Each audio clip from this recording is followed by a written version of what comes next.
This is the Yanks Go Yard podcast with Adam Weinrib and Thomas Carannante.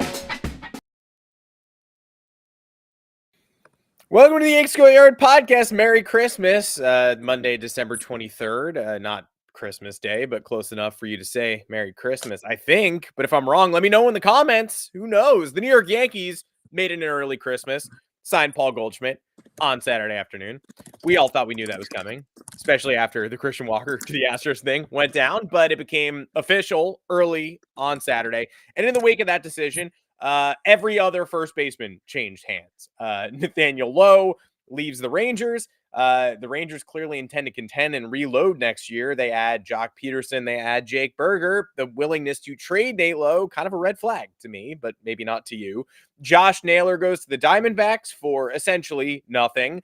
But if you think the Yankees were going to be charged the same price as the Diamondbacks to take Naylor from a top playoff rival and put him over in the Bronx, then I think you're wrong. Carlos Santana was seen as a cheaper alternative to the aging Goldschmidt, but then he got the same amount of money that Goldschmidt did. And also he's 2 years older than Goldschmidt. So if one of them is aging, then the other one is more aged, to be honest. To me, this boils down to either you were okay with losing draft picks and international money for multiple years of Christian Walker. And if you were, that's fine. That is your take. The Yankees were not. And none of the other options made more sense than Paul Goldschmidt. That is my opinion. I'm also an enthusiastic Goldschmidt fan. We'll get into this a little bit later. If you disagree, I understand, but I have the microphone right now, and you have the power of the comment section to let me know if I'm wrong. I am more than willing to argue these things, and if Goldschmidt is bad, then I never said any of these things. But to me, adding Goldschmidt, not offensive. What might come next? Very offensive. Nolan Arenado, I can't do the mental gymnastics to justify. I am a Paul Goldschmidt apologist. I don't want to attack the Yankees. I think we do it when they come out flat. But in this particular offseason, in recovery mode after the Soto move, I think everything they've done has been defensible at worst and interesting at best. And then Nolan Arenado, I would think, is basically indefensible. But it does seem like sort of an inevitability at this point, so we will talk about it. Coal in our stockings, it would seem. But Goldschmidt, I defend. You might not, you being the audience, or you being Thomas Carannante, who is joining me. You can find us on all podcast platforms. You can find us live this one more time before Christmas. Then we'll be back after the holiday. We hope you do have a happy holidays. And we hope for transactions on December 26th through 30th, but not the next 2 days, because I just no more transactions. Too many transactions today. Walker Buehler helping out Boston. Jock Peterson going to Texas overnight. Low late last night. I mean, it never stops. The content will continue. Sean Manaea agreeing at 3:12 a.m. Hawaii time to return to the New York Mets. Thomas Carannante, welcome to the show. Obviously, Goldschmidt is going to be the center of attention here because he means a lot to this roster, and what he likes, his likes and dislikes might ultimately, unfortunately, mean more depending on what they decide to do at third base or second base, depending on where they think they have the hole. But there's one hole left. You can move it around, but it still exists. Figure out the base. Merry Christmas, everybody. Thanks for tuning in. Merry Christmas to the Yankees. I, again, really love this move. We talked about it the episode prior as we were getting closer and closer to what felt like a decision on first base. There was a lot of buzz going around with the dominoes falling on that front, and the reporting was right. Once the dam broke with Goldschmidt, or Christian Walker, then everything else fell into place. So the one indefensible thing I did see on social media were some Yankees fans saying they'd rather re-sign Rizzo than Paul Goldschmidt, and then at that point, you lost me. You lost me. You just lost me. It has nothing to do with who Rizzo is as a person or a player. It has to do with the fact that it just did not work out. And we were paying him essentially $20 million a year for the better part of 3 years. So if you can get an aging player who has the caliber of a high-end caliber resume like Goldschmidt, I mean, it's a deal that you make. This does not hamstring the Yankees in any capacity. It's a very, I think, team-friendly 1-year deal, and it gives them exactly what they need. A lineup lengthener, an extremely experienced veteran, a very good defensive first baseman, and somebody who can handle the spotlight, clubhouse influence, say what you want. So, I mean, am I giving this signing an A++? No. No. The Yankees should have never been in this position with first base, right? We've been talking about this for years now. But this is the option that they had. They went out and they got, I think, the most sensible option based on when you combine all the factors, right? Christian Walker, that's an expensive deal. Am I against it? No, not my money. Spend it. Do whatever you want to do. That's going to make the team better. A very much real issue there with surrendering 2 more draft picks and international bonus pool money that the Yankees are ostensibly saving for Roki Sasaki. The Yankees finish off this offseason with Roki Sasaki. I mean, come on, man. That's one of the best off seasons maybe in the last 15 years. And it's this unbelievable thing where, your fans are sitting here right now. You can tell me you would rather spend the draft picks on Walker than Fried. I don't believe you. And I don't think that's true. Crazy. You would rather have Fried and Goldschmidt than Walker and Manaea, right? Mm-hmm. Or Manaea had a qualifying offer attached. So that doesn't even count. You couldn't even. Bueller, 1 year of Bueller, who we'll talk about in a bit. I mean, I don't think that's legit at all. I think you take a lefty like Eovaldi. Get it. But the same fans who were saying that are the ones who, if they gave away 4 draft picks and international money to spend, 3 years of Walker and 8 years of Fried, they would be the ones around draft time being like, we never grow talent on this stupid team anymore because Brian Cashman gives away our draft picks like they don't even matter. And it's like, well, you asked for this. So the option with the most flexibility, you can't avoid, if you're the Yankees, you're trying to pivot from Juan Soto, you can't avoid signing a qualifying offer free agent because those are all the good ones. Those are all the best ones. You have to sign one of those, but you don't have to sign 2. So you can argue for it, but then you can't be angry when you get to the draft and the talent pool is they're just bereft of it because they've lost 4 picks and got 1 back for Soto. Or you can be happy with what we saw. You could be choosing between, I do think a lot of the sentiment is not choosing between Walker and Goldschmidt. It's people choosing between Goldschmidt and Santana and Lowe and Naylor. And I mean, I'm prepared to say that they got the one I prefer out of those 4. And I understand if you feel differently, you out there in the world, and you'll let me know because you already have. But there are red flags about all of these options. Mm-hmm. And if the Yankees had paid Walker, it would have been 5 minutes before people started showing the ballpark plots and showing that he's an imperfect fit at Yankee Stadium and reminding us all that he had recurring oblique injuries and saying, are you sure you want age 34, 35, 36 of this first baseman whose power doesn't play up at Yankee Stadium quite so much and who's missed a month and a half the last couple of years with oblique problems? We would have seen that immediately. And that's a 3-year commitment to a team that is clearly hoping to sign Kyle Tucker next offseason, or potentially Vlad Guerrero Jr., or potentially Munetaka Murakami coming over from Japan. Feels like I'll believe in the Yankees signing a Japanese free agent when I see it, again, considering they all seem to want to cluster in California.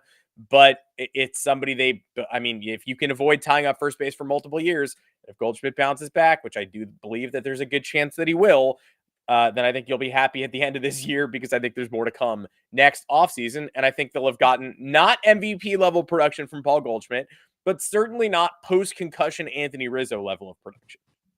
Yeah, I mean, I don't know what the complaints on Paul Goldschmidt are, like the outrage. That's what I don't get. It's just too old. It's too old, and it's people who watched. Look, okay, Bill Simmons mode for 2 seconds. And, any chance you could sign the cornerstones of a Cardinals team that went 83 and 79 and got everybody fired, you got to do it. Like, okay, I get it. I hear you. But Goldschmidt, somebody in my mentions like 10 minutes ago was like, I guarantee you that Goldschmidt will be worse next year than he was last year.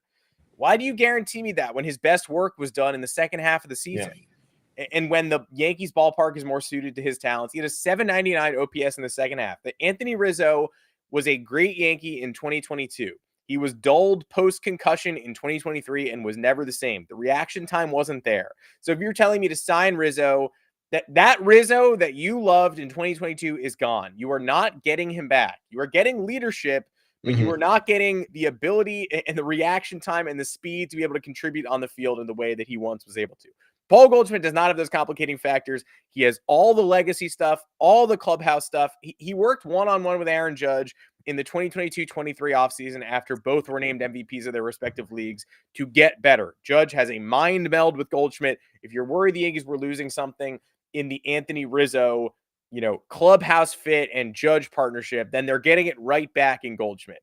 Now, at the same time, flip side, if Goldschmidt struggles or fails, you can blame Judge, who I don't think it was his brainstorm to get this done, but I don't think his influence didn't have an effect on the final verdict here. I'm sure when it came down to all these one-year options, once the Yankees drew their line in the sand, I bet Judge's preferred option was Walker or Alonso, who's still not signed and is going to go to the Mets for like $8 because there are no other teams that need first baseman. But I bet if you asked Judge, he would have power ranked the multi-year guys first. Then the Yankees would have said, we used our draft picks on Fried. That's going to be it there. And he was like, well, Goldschmidt, former MVP. He's a friend of mine. He's a smart hitter. He knows what he's doing.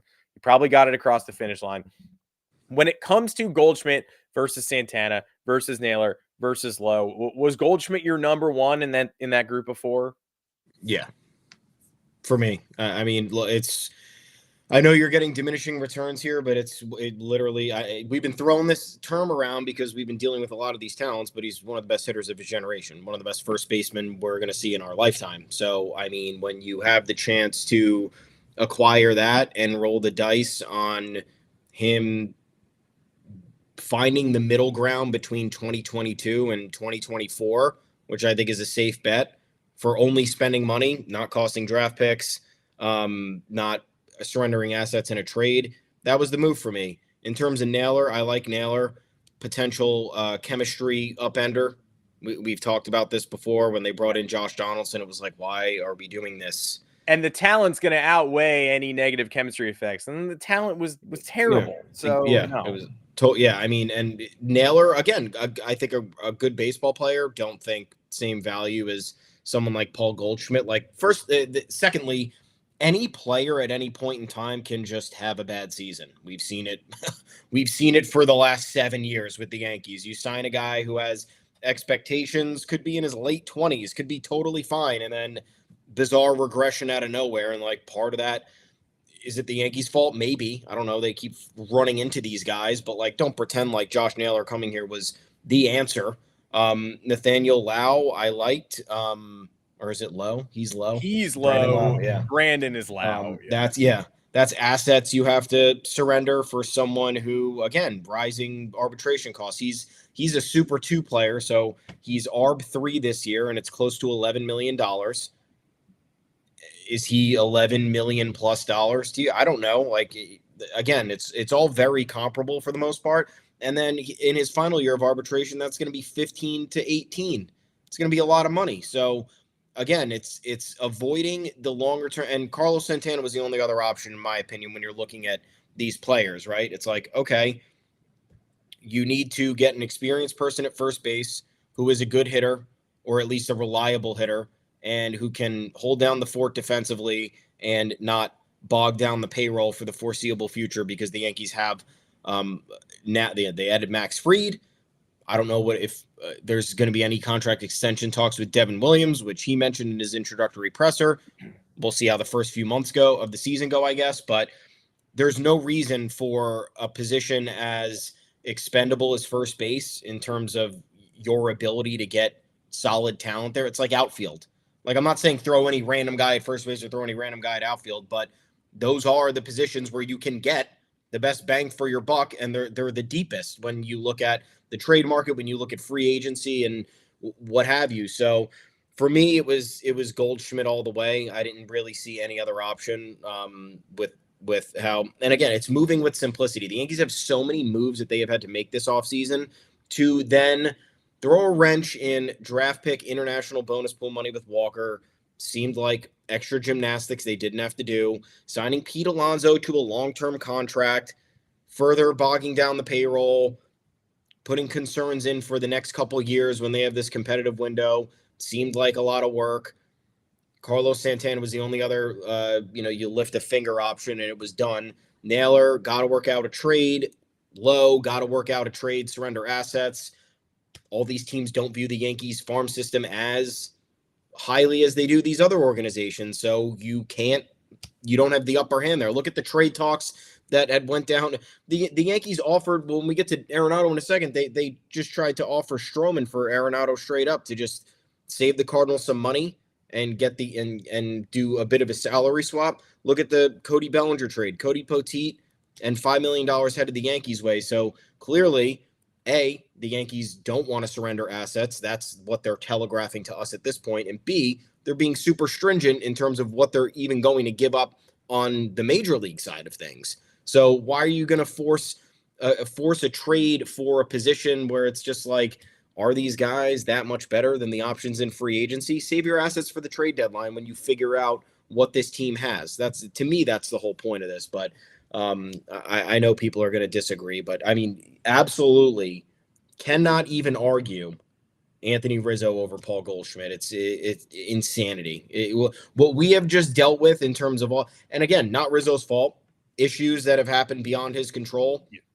Whether the injury stuff was a little bit bizarre, like why there was no better communication between him and the team when he was dealing with the concussion symptoms that essentially rendered him the worst player in Major League Baseball for a 2-month stretch. Like maybe both parties are to blame there, but just like it's over. And that's somebody who fell off a steep cliff rather quickly. Whereas Goldschmidt had one average season when he's 36 years old. It's like, yeah, of course that's going to come. Rizzo's younger than him and not as effective. So I don't even know how people were thinking of that. But the other argument there is like, stop running it back with these players who we didn't get to where we needed to be with them. Time to move on and figure out new roster moves, figure out new personalities, figure out new clubhouse people that we're bringing in. And I cannot complain with a single move made thus far. The absolute holes in last year's lineup: Gleyber Torres, Alex Verdugo, Anthony Rizzo, and then at the end of the year, Austin Wells and Anthony Volpe as well. Volpe had an amazing playoff run. Wells did not.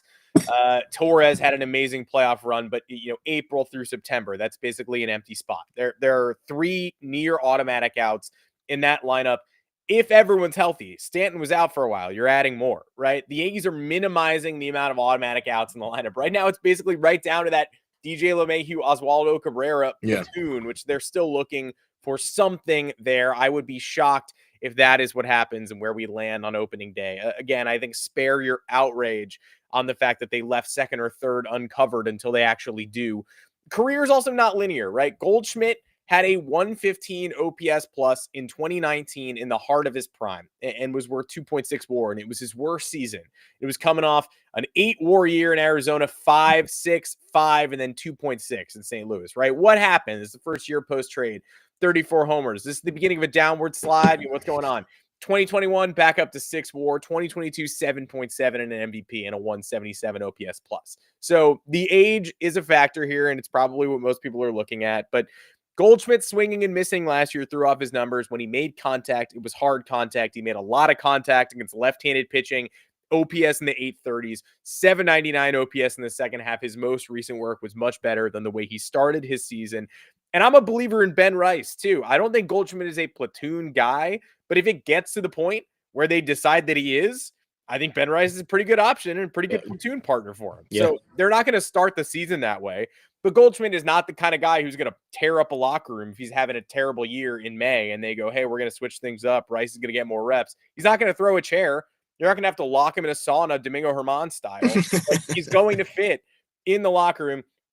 Low for me, 850 OPS in 2022, 774 in 2023, 762 last year, barrel percentage 28th percentile, hard hit 48th, average exit velo 46. Like, he was a regressing hitter last year in Texas. They intend to be a contender next year. They signed Jock Peterson today. They traded for Jake Berger. They brought back Nathan Eovaldi. They traded their starting first baseman. That's not a red flag to anybody else. Like, and the interested party was the Washington Nationals, a team in need of veteran leadership and probably a year or two away from really being relevant in the National League as they graduate James Wood and they graduate Dylan Cruz. There's not much of a pitching staff there.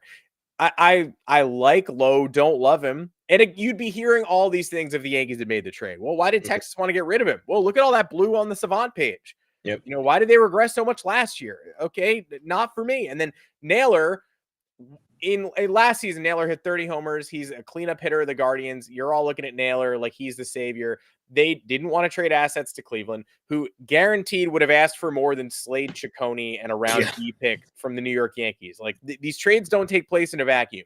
The Red Sox are looking to trade Willie Abreu. They will not give him to the Yankees for Oswald Peraza. They might sell him to an NL West team for less of a return. That's how it works. You can't just have what you want, and you can't map the deal that another team got onto your team's plans seamlessly, one for one, right on top of one another. So, and Naylor with those 30 bombs, by the way, put up the same WAR as Paul Goldschmidt in his regression season, 1.3 B WAR to 1.4, because he's not a great defender. So for me, Naylor, if you take the clubhouse toxicity aside, you just map the players one over one. It's not even clear that that's the guy that like, oh, obviously I'll surrender my pitching depth for Naylor instead of surrendering money for Paul Goldschmidt. And Judge's vote of confidence matters here. I know who Paul Goldschmidt is. I work with Paul Goldschmidt. I know what a curious hitter he is. I know he's not giving up after regressing last year. Naylor, I don't know at all. And what I do know is pretty unpleasant. He taunted us. And then we actually got the last word, which never happens. And we got the last word in 2024. Again, we came up on the right side of history there. I'm not bringing that guy in. We have knocked him out of the playoffs in 2020, 22, and 24. And he hated us so much in 22 that he rounded the bases, rocking a baby like it was his little fucking son, as he said.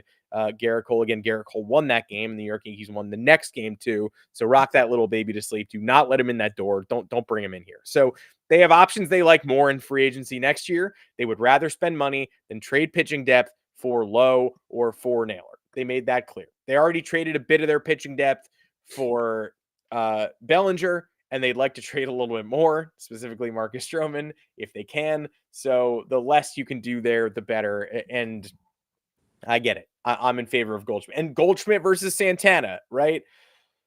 Santana's a cheaper option, and he might even be better. He might, and he's not cheaper. They $12.5 million versus $12 million. The Guardians trade Naylor and immediately bring in Santana, who posts, "Now I'm home." He wanted to be in Cleveland. He gets to be in Cleveland. I'm glad we didn't stand in the way of that. He wants to end his career where he started it. Great. He costs the same amount of money as Paul Goldschmidt with less of a track record.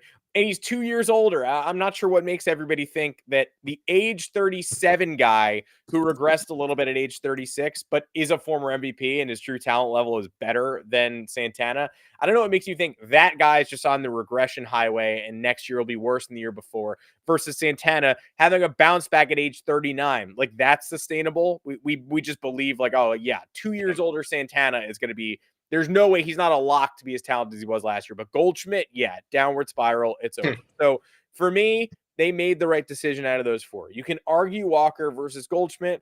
I'll hear you out.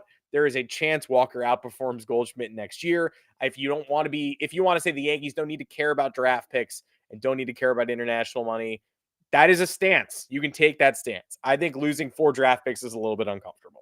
And I wouldn't have gone there, especially given Goldschmidt was available. And if they don't act on Goldschmidt this weekend, the run of first baseman in the last 48 hours indicates to me they would have been left in the cold because I don't think they want to pay for Santana at $12 million.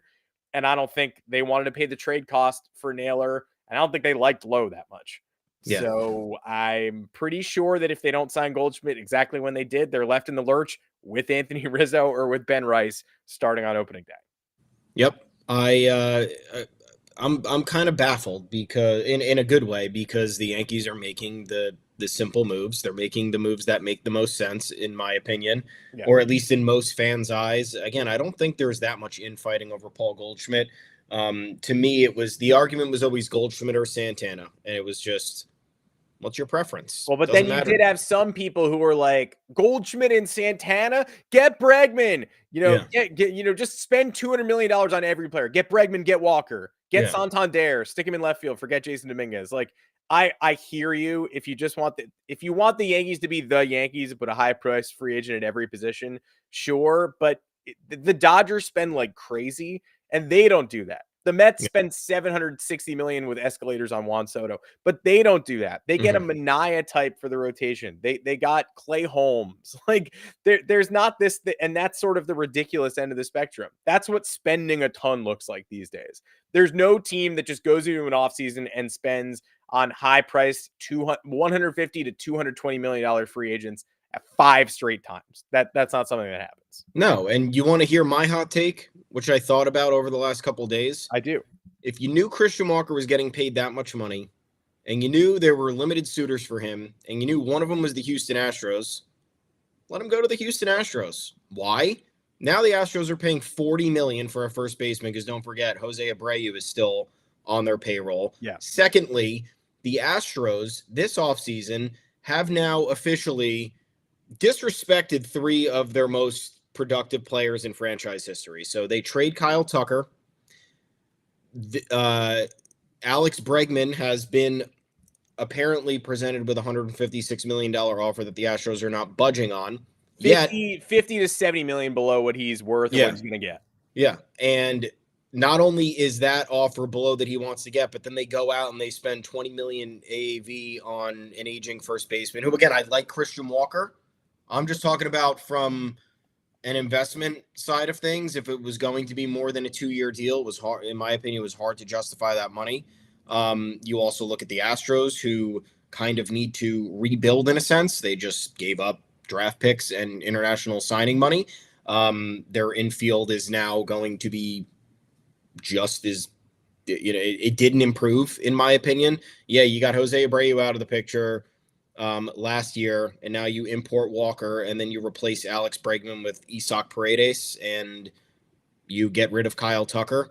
Look at the outfield. Outfield. Jake Myers, Dubon, and Chaz McCormick. Like, unless they sign Santander, what are we doing here? And even so, you want to sign Santander? That's your defense just got really bad. 4 draft picks gone from Houston, too, a team with no farm system. Exactly. So that's my hot take. It was like, if the Yankees knew that was Christian Walker's top suitor, I would have said, great, sign him. Pay the money. Pay all that money. And think about it. They have $40 million on the books for first base, which is not a position that you should be paying a premium price for. The prices you pay, all that, the premium prices are for shortstop, center field, starting pitcher. And then, it goes down from there. Mm-hmm. And they are paying $40 million for a first baseman who, again, is good. We could see the regression in a second. If you want to talk about you want to complain about Paul Goldschmidt's regression, you're here. We're talking about Nate Lowe's potential regression.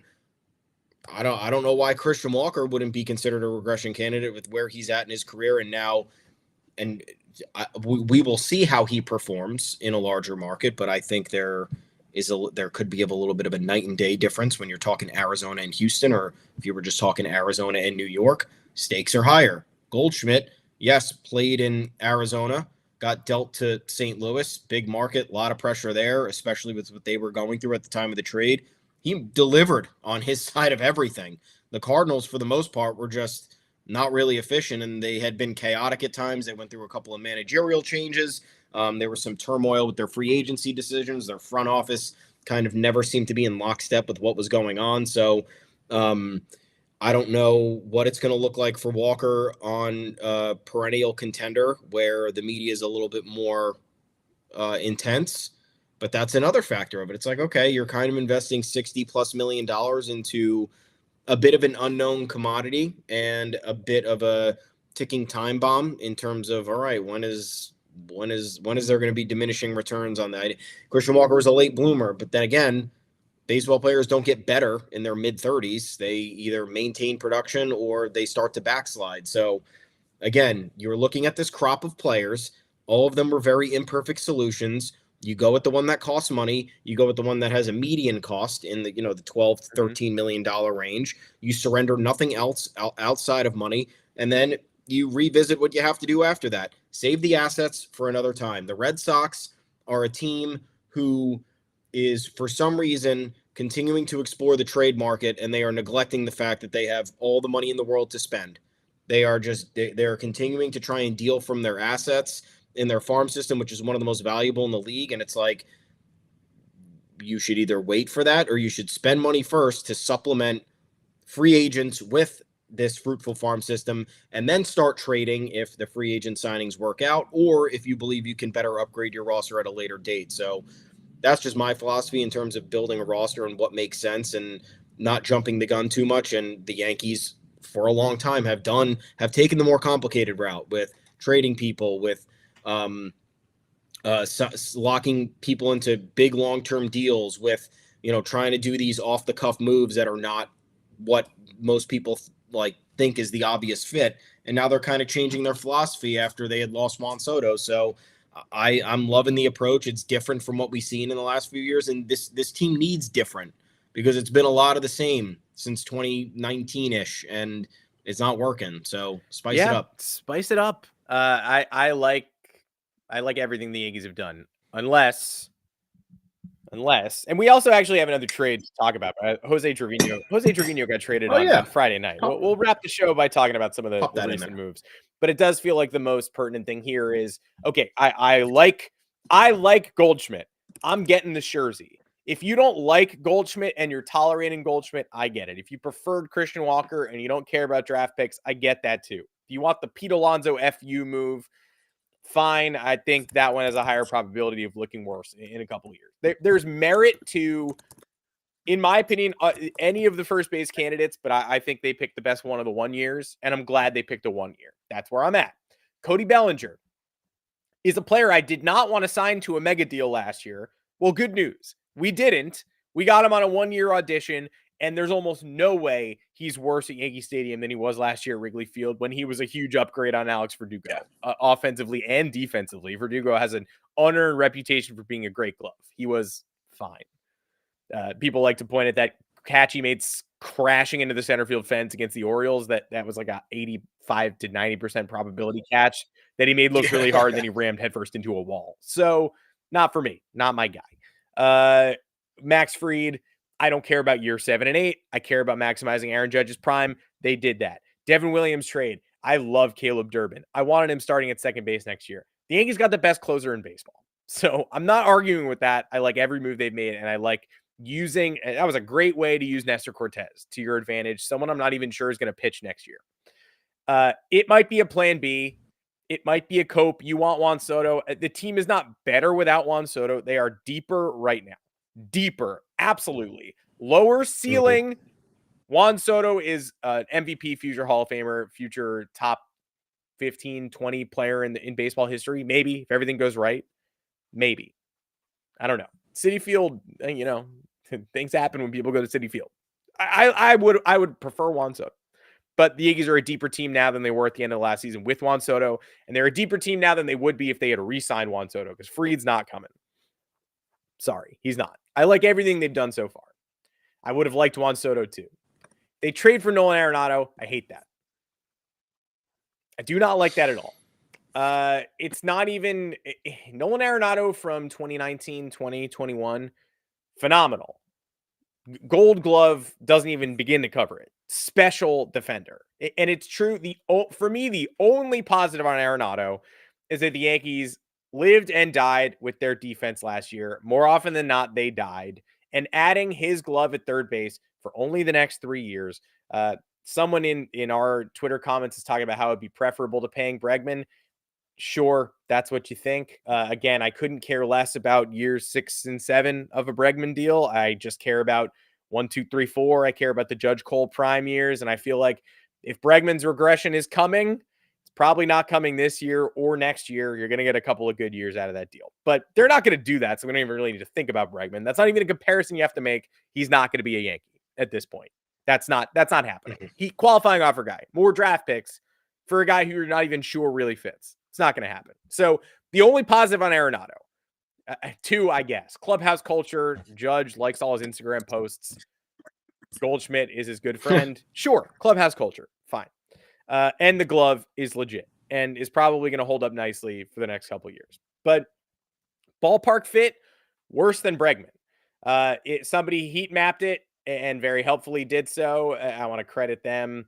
But they heat mapped it and showed that new Yankee Stadium would be the absolute worst ballpark for Nolan Arenado to possibly play in. This was Yankee World on Twitter. His spray chart over the last 2 years of his regression. There's nowhere where he would have been worse than at Yankee Stadium. And my dog Biscuit just crashed into this room. The door was closed. I'm not sure how he got here. Welcome. They were going to say No, crap. he just scratched the door and somehow shattered it. So shout out to Biscuit. Come on up here, buddy. Maybe not. Okay, there you go. You knew Yankee Stadium would have been the worst possible ballpark for Arenado, and coincidentally, that's the one that we play in.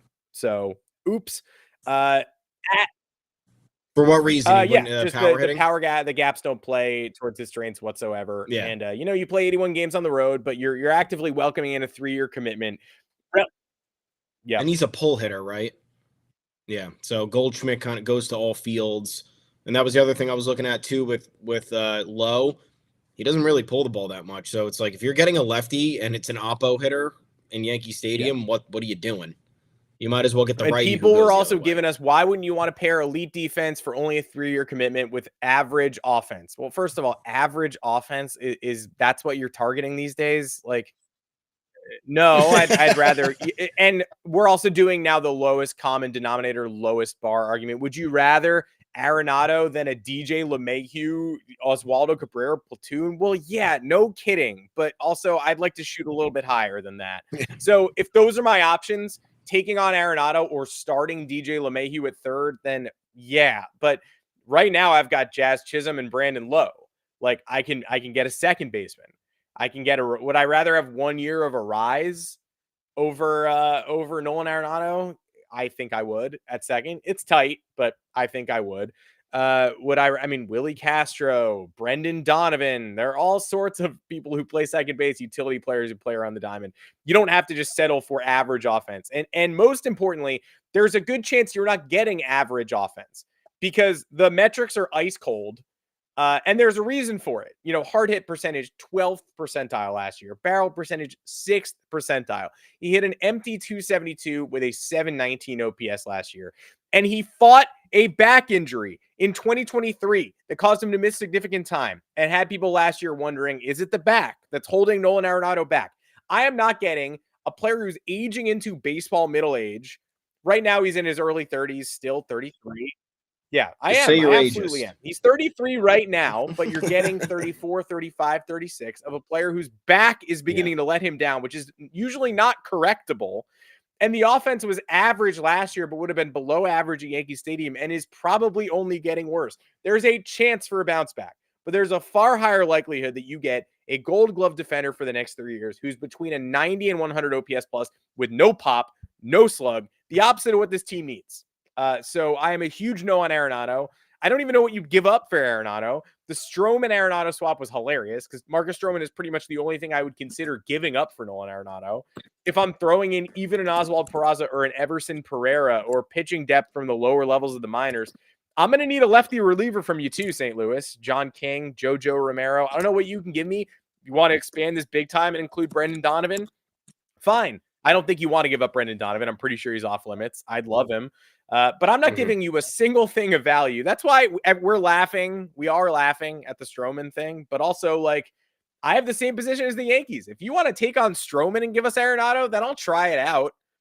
But if you want anything of value for me and you want me to end my offseason with this as part of my plan, then I'm walking away. So that's where I'm at. I'm a hard no, but I also I'm just getting my rants out now because I feel like it's kind of inevitable. Like I'm going to rant about it now and I'm going to rant about it again when it happens because I think I've enjoyed I've either liked the upside of or genuinely enjoyed every single move so far this offseason. And this one I can't justify. And I think it's going to happen.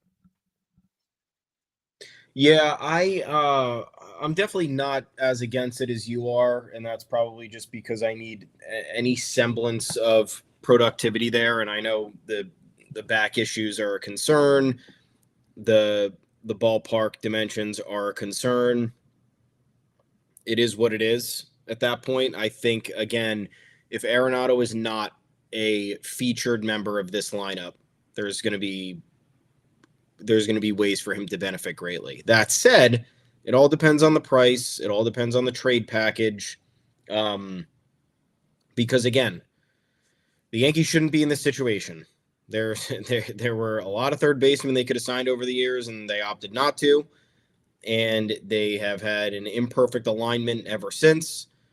I was a big Matt Chapman guy last offseason and said, if you can get this guy for a year, it gives you elite defense at the hot corner. And then you just pay money. You see how it goes. And then, look, he signs an I'll extension also say in San I Francisco wasn't, and I was probably wrong on that. He probably would have. Yeah.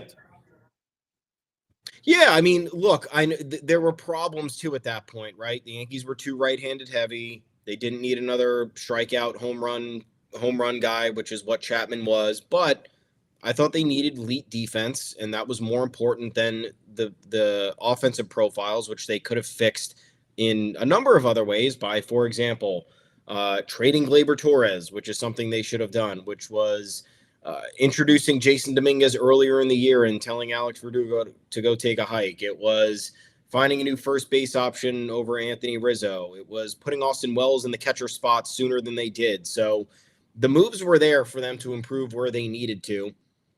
And I thought that if they could shore up a very important defensive position in that manner, it would have paid greatly for them in terms of infield alignment, in terms of just overall security, in terms of no nonsense. And then, again, extension candidate. Chapman is in that age range where, like, you're going to get another 3-4 good years out of him. You're not going to get another 3-4 good years out of Nolan Arenado. You were never getting another 3-4 good years out of Josh Donaldson. So I understand why there might be frustration at this point, because we're sitting here and we're like, well, we passed on potentially better options. Or you might be of the thought, hey, why don't we just start Oswaldo Cabrera at third and shift Jazz Chisholm to second? And I think that could also be a viable option. For Arenado, for me, it just comes down to what you're giving up and what the final payment is. If the Cardinals want to get rid of the rest of his contract, I think it should look something similar to the Cubs Bellinger deal. And then don't forget the Rockies owe money on this contract, so it will be paid a little bit more down. So I'm not going to cry if they get him for what? It'll be like 3 years and 40-something million. Like, sure. Okay. I don't think that's the worst thing in the world.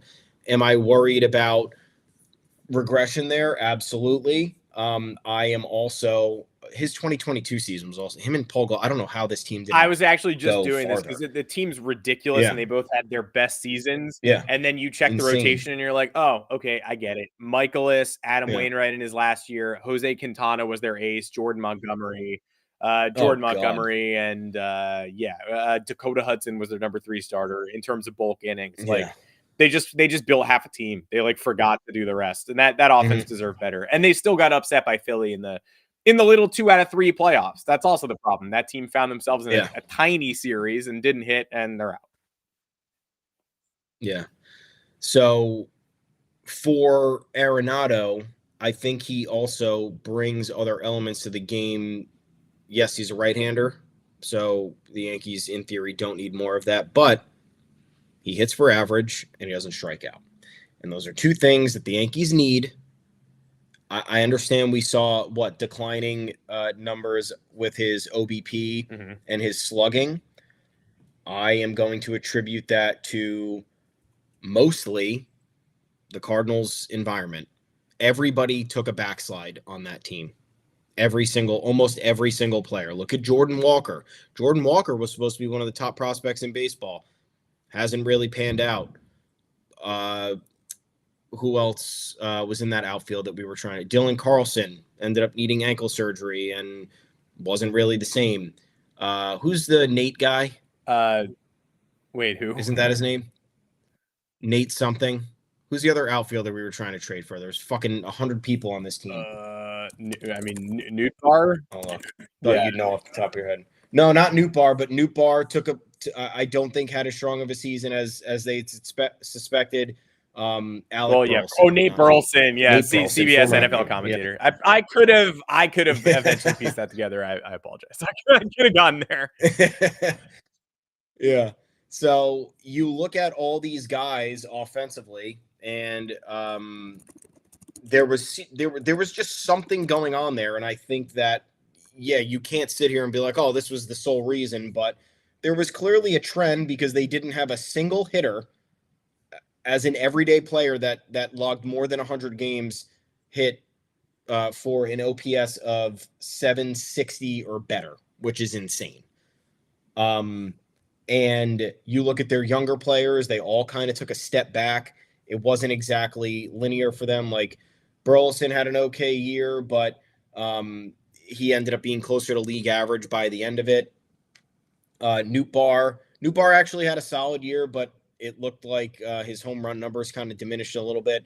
Donovan had a good year, which I think that was like that's one of the players that you were mentioning. Like they're not getting rid of him. And Mason Wynn had a really nice rookie season, but again, he kind of fell off over time. I don't remember if he stumbled in the beginning or towards the end, but either way, something was going on here and Nolan Gorman, someone who's supposed to be really good, not good at all. So I don't know what happened here. I don't know what the deal is, but clearly there's something to attribute to whatever happened with the 2024 Cardinals. And it was a domino effect with everybody on this roster. Nobody separated themselves from the pack. Their best hitter,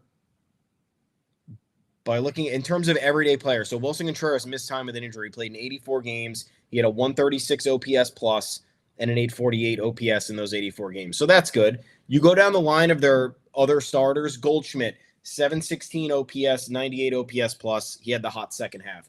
Gorman, 671 OPS, 85 OPS plus. Mason Wynn, 730 OPS, 102 OPS plus. Arenado, 719, 101. Donovan, 759, 112. That's their best offensive player in this sample size of starters.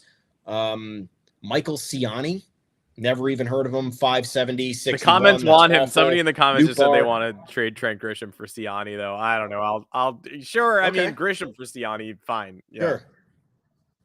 Yeah. Nootbaar, 758, 111. That's their second best offensive player. Alec Burleson, 735, 104. So, I mean, could it be that this is the reality for these players? Maybe. I'm not willing to believe that. I'm never really willing to believe that when it's across the board like this. This is bizarre. It should have been a lot better. Not all these players should have been suffering the manner in which they did. And I think Arenado and Goldschmidt might have been a product of that. So, yeah, I mean, taking a chance on both of these guys in the same offseason, like I can certainly understand that argument, and you could sway me into figuring out another solution at third base. But if the price is right, like, why not? Because again, Goldschmidt's gone after next year, and if you have to stomach another year or two of Arenado at $14 million, you just do it. Like, that's what the Yankees can do, and that's what they can afford to do. So you do it. I don't want to make too many of the obvious moves now. Arenado seems to be the next one, which is everybody's telegraphing. But again, I'm not going to complain if we upgrade from what we had last year at third base and put people in a more comfortable position to succeed. MLB is not the NBA, but it is a little bit like look, I understand, and Arenado feels faded. It's probably going to happen. But it is a little bit like Paul George, Joel Embiid. Who's stopping this team? I don't know. The sands of time. Everyone. The Sixers are like 15th in the Eastern Conference. Like, it does kind of feel like the same. Like in 2018-19, everyone always makes that joke. Oh man, this lineup would dominate in 2019. And no kidding, this one would. I still think it'd be competent for next year, but I do think you'd be better served at this point keeping Jazz at third, filling second base with a serviceable, workable player, an underrated piece, someone people don't see coming, someone I can't predict on a podcast right now, rather than just following the leaders and doing the Arenado thing and saying, hey, if he's unworkable by year two, whatever, we tried. Because I said that about DJ LeMahieu, and here we are, and DJ LeMahieu being unworkable is not something the Yankees can just swallow and survive. He's completely useless, and he's on your bench, and he costs you $15 million a year, and you can't use him for anything. You just can't. There's no DJ LeMahieu sans. It's not happening. So I don't want to add another piece like that in Arenado. We will see. I still feel like it's probably happening. Let's sign up with a couple of quick hits. In terms of non-obvious moves, I'll give the Yankees credit for this one. I did not see Jose Trevino for Fernando Cruz coming. I did see Walker Buehler to the Red Sox coming, but I didn't see Fernando Cruz for Trevino coming, especially not after they traded Narvaez to the Red Sox for a top pitching prospect. A move I'm fine with, but I was like, man, Trevino's salary, I don't know if they're willing to pay that for a backup catcher. The offense has always been what the offense is. since 2022. Something happened. Maybe it's the wrist repair, whatever surgical procedure. His arm strength was sapped year over year. Last year, he embarrassed us as a backup catcher, especially Fenway Park. Sunday night, he got run over. And I know that hurt nobody as much as it hurt Jose Trevino, who's a prideful Yankee. He, for me, this is an emotional departure for me. I understand it had to happen, and I understand you shouldn't get too attached to a backup catcher, light hitting. But 2022, I will never forget the day that he walked off the Orioles on his late father's birthday and yelled, "That's for you, Dad," as he rounded second base as the winning run scored on a line drive down the left field line. He was a walk-off hero more often than not that year against the Cubs, against Cleveland. He did his job. He did his job, and then suddenly last year he stopped doing his job. So when the no offense catcher cannot field his position anymore, we get closer to robot umpires, framing is going away, and the arm's not there. I think that's someone you have to move off of. But it's sort of upsetting to have to cut bait with Jose Trevino, who is a great Yankee in 2022, in the middle of the night. And so in terms of the return, I don't think they could have done any better.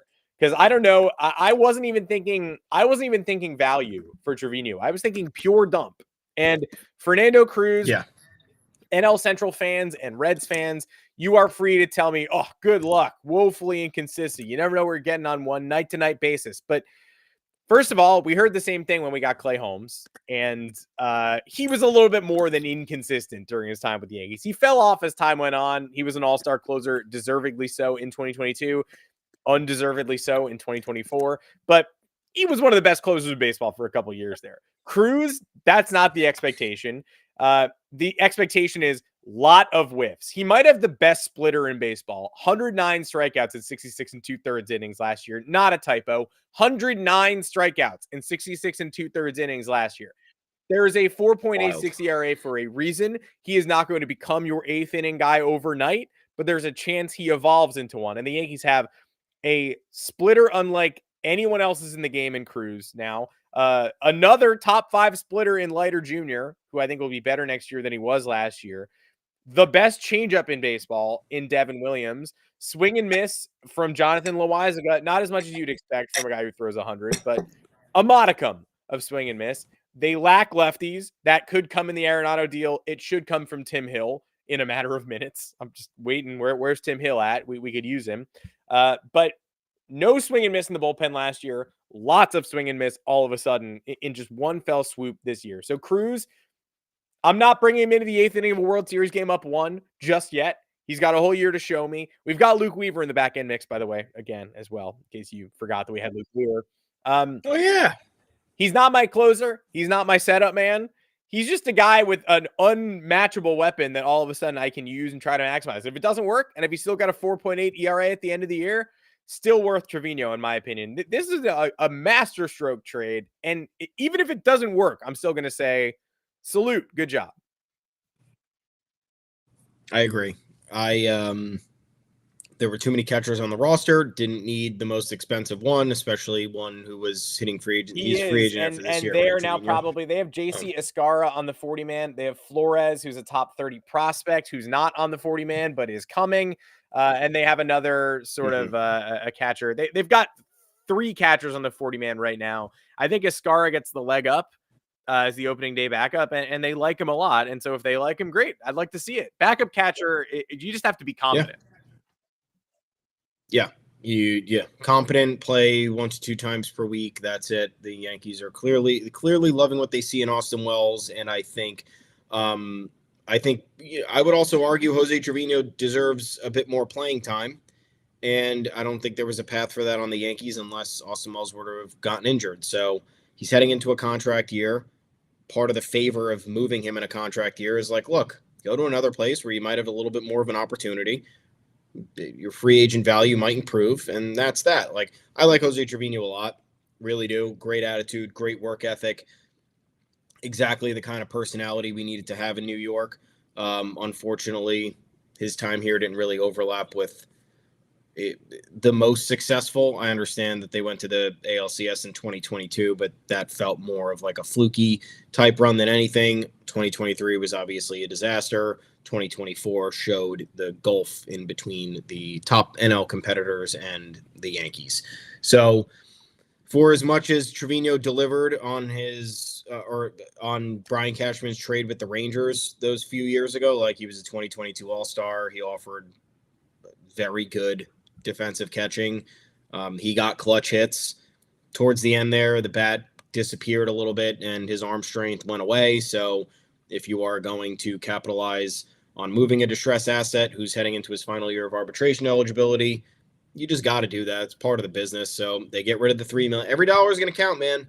Every dollar is going to count. So you get rid of $3 million. You get a high upside reliever who the Yankees can maybe tinker with and make a bullpen asset. Still think we need one more arm back there, but yeah, got to give credit to Brian Cashman here because he got something for an asset that we thought was going to be a salary dump situation, and it ended up being a little bit more very impressed here. And again, Cruz, their bullpen plan is not reliant on Cruz, but their roster was, you thought you were going to have to sell Trevino for a 17-year-old lottery ticket, and you get a guy who could be an all-star level MLB asset. And I don't know if he's going to reach that ceiling with the Yankees, and he's a 35-year-old.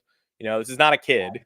But this is someone with a trick pitch who gets strikeouts at a rate that most relievers don't, at peak Dellin Betances levels. So we'll see. We'll see if we can work this out. But best of luck to Trevino. Also, the Boston Red Sox got better on Monday. This morning, they did sign Walker Buehler. That is someone that we had once viewed as a Yankee target. Once they signed Fried, not so much. Because 6 starters, Will Warren, they're already going pretty deep. I don't think you can guarantee him a role. You weren't going to get him. The price, higher than I thought. I assume this is going to be a multi-year commitment for like 15 or 16 million AAV. They gave him the qualifying offer. Exactly. $21.05 million for the 2025 season as a bounce back. He was pretty much awful all year long until the playoffs came. Is that adrenaline? Is that the baseline that we can expect from Buehler? I definitely think he'll be much better than he was last year in Boston's system with Andrew Bailey. Bright side, they're not getting Corbin Burns now, which still actually did feel like a possibility after they got Garrett Crochet, but that's a small bright side because they're going to get an offensive piece, either Teoscar or Bregman, presumably. They already had a good offense, and Walker Buehler is going to be really good for them. And he's playoff tested. He actually scares me more than Garrett Crochet in a short series. So smart move. I don't think the Red Sox are World Series favorites, but they're getting better. The Yankees are getting better. The Orioles are not.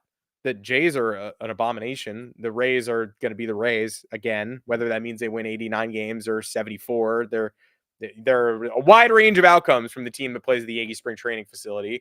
But I think the Yankees and Red Sox are the 2 best teams in the American League East. And the Orioles can disagree with me if they'd like, but I just looking at every Red Sox move and nodding and saying, could be scary or could be Juan Soto, but that's good. You did a good job. Looking at every Yankees move and going, could be Juan Soto, but yeah, you guys did a good job. And looking at the Baltimore Orioles going, okay, Tomoyuki Sagano from Japan. You're going to lose Corbin Burns, though, and your prospects. Yeah. Adley Rutschman was awful in the second half last year. Jackson Holliday's done nothing at the big league level. It's just Colton Cowser and Gunnar Henderson, and that's that. I don't like the O's really at all. Prospects aren't everything. And the Red Sox know that because they have all the prospects in the world, and now they're building a big league roster too. Maybe the 2 best teams in the AL. It's possible. I like the signing from the Red Sox. Pisses me off because it was a good Yankees fit, in my opinion, even if it was for only 1 year. And this just goes back to past mistakes, man. If you don't have Marcus Stroman on this payroll, you can throw that $20 million or whatever it was at Buehler and not think twice about it. But the Yankees have to figure out a way to get rid of money before they start importing bigger deals like that. And I understand they didn't necessarily have the need in the rotation, but with all the trade talks going around, you could have seen a situation where it was like, all right, you flip one of these guys, you bring Buehler in for a year or two, you have a pretty good rotation in terms of eating high leverage innings and pitching in big games. So that would have been comforting, but this is still a gamble. I'm not saying like the Red Sox made a bad decision here because I would have been all aboard if the Yankees signed him, but Walker Buehler still has to prove that he could pitch a full regular season without restrictions and without suffering further injury. And I love what I saw out of him in the postseason. That is what drove me to say, you know what? figure out a way to get this guy under contract and let's make it happen for 2025 and 2026 possibly. But the Red Sox are dealing with a lot of injury candidates in that rotation, right? So you have Lucas Giolito coming back from Tommy John. You have Patrick Sandoval, who they signed, coming back from Tommy John. You have Garrett Whitlock, who I think they're moving out of the rotation, who's coming back from, like, it was either Tommy John or some sleeve surgery. He's a fine starter, better reliever in the bullpen. Missing Kenley, missing Chris Martin, and it's just a bunch of their bullpen is just a bunch of, like, the stuff is there, guys, but there's no, like, proven. I mean, Aroldis Chapman is the worst, and there's no proven, like, back end stopper. Yeah. And the other members of the rotation, you have Houck, you have Cutter Crawford, Bayo, and Bayo. All of them blew by career high in innings, in starts and innings pitched last year. So just something to look at. I'm not saying what they're doing is bad. I think they're building actually something promising there. But maybe the strategy is you move a couple of those guys who hit career highs. Maybe Cutter Crawford goes to the bullpen and becomes a multi-inning, like, I don't know.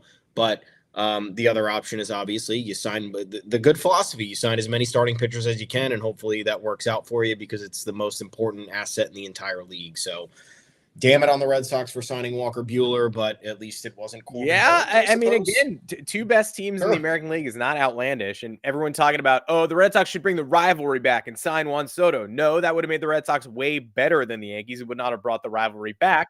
It would have continued the status quo where the Red Sox have eaten our lunch in every important game since 2009. So, in my opinion, this kind of brings the rivalry back. Red Sox making smart, savvy moves, short-term flexibility. Yankees making smart, savvy moves, short-term flexibility. Orioles receding. These could be the two best teams in the AL East next year and possibly even the league. And that's fun. And neither is markedly better than the other, which has been the case for the last 15 years. It's either been the Red Sox beating us in big games or the Yankees just dominating the Red Sox, who are completely irrelevant. And this year, it feels like it could be a little bit different. Feels like it could be evenly matched against everybody, not just against one another. Because they always play each other to a 500 draw. And it's what you do against the rest of baseball that matters. And I think these two teams are pretty evenly matched right now, both pretty good. So that's fun. Solemn sign off. Also, rest in peace to Ricky Henderson. Death took us by surprise this past weekend. We heard rumors late Friday night. We hoped that they were not true. A couple people who had credibility began to say, I'm hearing the same thing. And it was like, it's taking a really long time to get announced. I hope that they're taking so long because they're finding it to be inaccurate. And then then the wave of confirmations came Saturday afternoon. Nobody like Ricky Henderson. You don't think about him often enough because it's just man of steel, speed champion, 20, 25 homer power annually too. Someone called him, I think it was Tyler Kepner, the greatest living Hall of Famer in his column that he wrote over the weekend. And it was kind of a shock to the system for a lot of people who don't think about him that way. And yeah, I think it speaks to the amount of death we've seen from the Hall of Fame, body in recent years, but also just stunning talent. And he was probably the greatest living Hall of Famer. And he's gone just about 3 months after throwing out the final first pitch at the Oakland Coliseum. That field was named Ricky Henderson Field. There is now no home to memorialize him in the way that there would have been if the Oakland A's were still a team. So John Fisher, you suck ass. You suck. You are a piece of shit. But hopefully the fans will memorialize him. They will never forget him in Oakland. And they should rename whatever field they're playing. And next year in perpetuity, Ricky Henderson Field as well. The Yankees, he's not going to get his number retired. He's not going to be in Monument Park for the 4 years he spent here in the 80s when the Yankees were the winningest team in baseball, but couldn't make the World Series after 1981 because the rules of the game it was tough and they just didn't fit and the years didn't line up. They're not going to put him in Monument Park. They're not going to retire his number. They're probably not going to wear his number on their sleeve or they might wear a black armband. But how about every time they steal a base this year, you do the celebration where you lift the base up over your head like the Man of Steel. He said he was the greatest of all time. He got some flack for that. But you know what? Now that we've lost him, he was the greatest of all time. And the Yankees should celebrate him in that manner. Ricky Henderson inspired. Anything you could do. I mean, obviously, probably have flowers in the Great Hall. Probably have an exhibit at the Yankees Hall of Fame. And that's great. But do what you can to honor his legacy because they're absolutely one of a kind. It goes without saying on and off the field. And people forget he was a Yankee because the 80s were such a weird time. But His second longest tenured team. It was A's and then Yankees, which I actually didn't know until this weekend. And his fucking birthday's on Christmas. And he's a guy who played until he was like 45. So you forget the greatness when he was in his 20s. In his 20s, his career years. never ended. 3,000 hits. Just shout out to true one of the greats, and will be very much missed in Cooperstown. You'll feel that absence for a while. And John Fisher sucks. Well, shout out. Thank you for joining us today, Christmas week. We'll be back after the holiday. No more shows for the rest of the week. The Yankees have filled enough holes that I feel confident they're going to be waiting until after Christmas to do anything else significant, but you never know. Obviously, a flurry of activity this morning. So who can say with confidence the market's going to stop moving? But Bregman and Burns, we've heard after Christmas. Check in with us. We'll give you the updates when we know them. You'll read about it all on yanksgoyard.com. Subscribe to us on all podcast platforms on YouTube. We'll be back with the audio and video after the holiday. Until then, I'm Adam Weinrib. You can find me on Twitter at Adam Weinrib. I hope you enjoy your Christmas. It is a great time of year, and I hope you're spending it with loved ones. Thomas Carannante, where can people find you? At Tommy's_takes. No nonsense over the holidays, folks. Enjoy the time off. Merry Christmas. Happy holidays. We'll sit here. We're going to keep you informed about all things Yankees. But if you're going to at us, bring the holiday cheer. No nonsense until January 2nd. We get a 9-day buffer between all the BS. But thank you guys for tuning in. Please like and subscribe to the YouTube channel. Head on over to yanksgoyard.com. Plenty of content going to be there for you over this holiday break. You'll have reading to do. Don't you worry. Homework on the docket, plus us covering real-time moves and any other information that pops up. Official social media account at Yanks Go Yard FS. We are there. Enjoy it. We'll see you guys in what, a week and a half? Yeah. Something like that? I don't know, a week? Maybe a week. Maybe. I think probably we can plan for Thursday, the 2nd. But maybe a week. Yeah. Hey, keep in touch. Turn your notifications bell on. We'll see what happens. But you'll know first if you're subscribed and you have your notifications on for when we go live. And join us on podcast platforms as well, the audio feed. It's even better than the video feed because you don't have to look at these guys. You can just listen to the podcast. It's a pretty good feed if you want to be a part of it. Thank you for being a part of our 2024. We will be back in 2025, regular season, preseason, hopefully postseason and offseason coverage. Until then, take care.